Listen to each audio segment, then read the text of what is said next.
So what are 3 ways to prevent teacher burnout? The first is checking in with teachers. I think teachers are working very hard, and sometimes working in the classroom, even though there's a lot of students in there, it still feels sometimes like you're working in your own silo. And so just checking in with each other, making sure that you're okay. I know as an instructional coach, I oftentimes go in and ask, what is your greatest need? And just asking that question is so helpful. And if it is a need that I can help support with, then when the teacher receives that, that just is so encouraging and so helpful. The second way to prevent teacher burnout is to catch teachers doing the right thing. I've talked about this with classroom management as well, catching students doing the right thing. But I think oftentimes for educators, we need that as well, that pat on the back, that good job. And so for me, one thing I like to do is using social media for social good. And when I see great instruction happening, celebrating that for other faculty and also the community to see the amazing work that our teachers are doing.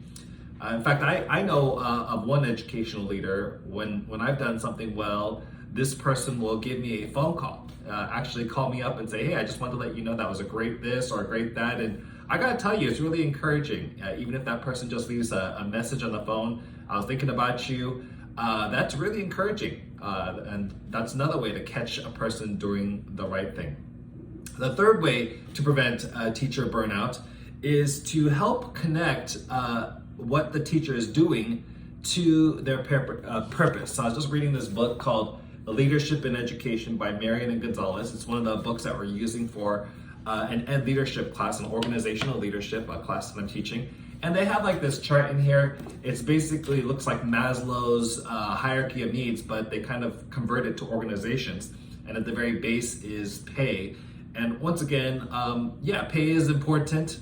And I'm so thankful to work in a district where I do feel compensated well. And I wish that was the case for so many other districts all around our country for the work that educators are doing. But that's not where I want to spend most of my time. It kind of moves up. It talks about security, belonging, esteem. But I just want to talk about the top, self-actualization or potential fulfillment. I don't know if I agree with this completely, but the idea of helping teachers find their purpose, though, I think is valuable. So the purpose for various educators might be differ. So as you get to know different educators and you understand, hey, what's your purpose? What gives you great fulfillment? When they can identify that and then you support them with that purpose and that fulfillment, I think that's so powerful when we're able to do that for other educators and prevents them from being burnt out. And I know I said 3 tips, but I'm going to give you a bonus, and that is a Selah. Selah is basically a moment to take a pause to reflect on the past as you think about the future. So if you haven't had a chance, the moment to take a Selah every now and then, and I don't, sometimes what I do is I'll move from project to project to project, not giving myself the chance to take a Selah, but I recommend you do this every now and then, to take a pause, breathe in, breathe out, be proud of yourself, and then move forward to the next activity. This is Dr. Jeff from Ed Family. If this vlog was helpful for you, go ahead and make sure you like and subscribe. This is Dr. Jeff signing out.